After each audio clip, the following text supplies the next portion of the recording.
फिर से सॉल्व करते हैं हम लोग एग्जाम्पल नंबर 6।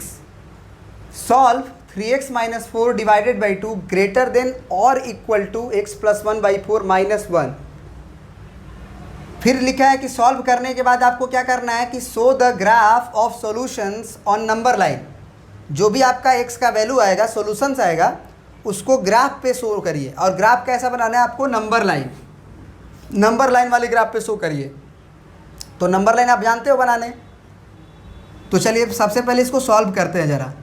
एक बात बताइए कि सबसे पहले तो हम लोग यहाँ बाई 1 कर लेंगे और एलसीएम ले लेंगे।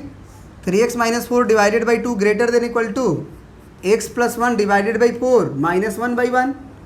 तो एलसीएम कितना हो जाएगा ज़रा बताओ आप?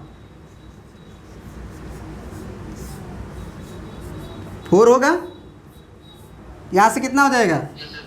x प्लस 1 माइनस 1 चौके 4 तो 4 एकम 4। अब एक बात बताओ, क्या ये 2 और ये 4 को काटा जा सकता है 2 दूना 4 करके? पॉजिटिव नंबर है। पॉजिटिव नंबर से हम दोनों तरफ मल्टीप्लाई कर दे 2 से। ज़रा सोचो कि अगर हम 2 से इधर भी मल्टीप्लाई कर दे, 2 से इधर भी मल्टीप्लाई कर दे, तो पॉजिटिव नंबर इनइक्वालिटी का डायरेक्शन चेंज होगा क्या? नहीं होगा। तो जब हम 2 से दोनों तरफ मल्टीप्लाई कर रहे हैं, ज़रा सोचो तो हो क्या रहा है? ये 2 से 2 कट ही ना रहा है। यहाँ वाला 2 से 2 कटेगा ही ना, तो इसको काटा जा सकता है। 2 एकम 2, 2 दूना के 4। लेकिन अगर वो नेगेटिव नंबर रहता तो अगर काटते तो इनइक्वालिटी पलटते। ये बात याद रखना। चलिए, तो ये 2 दूना के 4 हो गया। अब हो गया हमारा कितना? 3x माइनस 4 डिवाइडेड बाई 1 और greater than equal to x plus 1 और माइनस 4, यानी बन जाएगा x माइनस 3 और डिवाइडेड बाई 2। क्या x माइनस 3 को इधर बुलाया जा सकता है?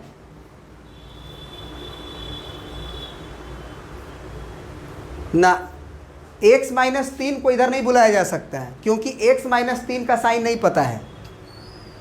क्योंकि अगर x का वैल्यू, अगर x में से अगर 3 घट रहा है, तो x में से अगर 3 घट रहा है तो x का वैल्यू अगर हम 3 से अधिक रखेंगे ना, तो 3 से अधिक नंबर में से अगर 3 घटेगा तो पॉजिटिव रहेगा। और अगर x का वैल्यू 3 से कम रखेंगे, मतलब 2 रखेंगे, तो 2 में से 3 घटेगा तो माइनस 1।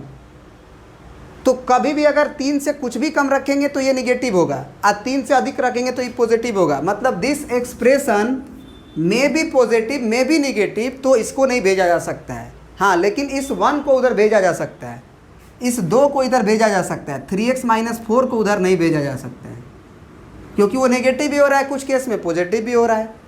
तो चलिए 2 को इधर भेज देते हैं। तो 2 को भेजेंगे तो कितना हो जाएगा? 2 तिया 6x और 4 दूना के 8 ग्रेटर देन 1 को भेजेंगे तो x माइनस 3। अब बराबर के उधर जोड़ा घटाया जा सकता है, उसमें तकलीफ नहीं है। x को भेज देंगे इधर तो 6x में से x घट गया 5x। 8 को बराबर के उधर भेज दिए तो माइनस 3 प्लस 8, तो 5x का वैल्यू ग्रेटर देन 5 आया। अब 5 से दोनों तरफ डिवाइड भी करेंगे, कोई दिक्कत नहीं है, क्योंकि पॉजिटिव नंबर है। अब x ग्रेटर देन 1 आया। ये सॉल्यूशंस जो है उसे हमें नंबर लाइन के ऊपर ग्राफ में शो करना है। तो अगर हम नंबर लाइन बनाएं तो सबसे पहले जो बस 1 आया है उसी को हम नंबर लाइन पे दिखाएंगे। और सॉरी, इक्वल टू भी चल रहा था ना इसमें, तो इसमें इक्वल टू भी चल रहा था, ध्यान रहे, इसमें इक्वल टू भी चल रहा था। तो अगर इक्वल टू चल रहा था तो अब बताओ कि 1 से ग्रेटर का मतलब क्या होता है? 1 पे क्लोज सर्कल होगा कि ओपन? क्लोज होगा, क्योंकि 1 पे इक्वल टू है, इक्वल टू लगा हुआ है। अधिक तो अधिक का मतलब तीर का निशान। तो जो नंबर लाइन बनाए हो ना, उससे थोड़ा सा मोटा लाइन बना देना, और थोड़ा सा मोटा लाइन बना के एरो बना देना, क्योंकि इन्फिनिटी पे तुम पहुंच नहीं ना सकते हो, इन्फिनिटी पे पहुंचा नहीं जा सकता है, इसीलिए नंबर लाइन के ऊपर इन्फिनिटी लिखना गलत है। हाँ, ये बस बता रहा है कि आप इधर की तरफ बढ़ते जाओ, क्योंकि एक रे है और रे इन्फिनिटी रूप से बढ़ सकता है। तो ये हो गया सॉल्यूशंस।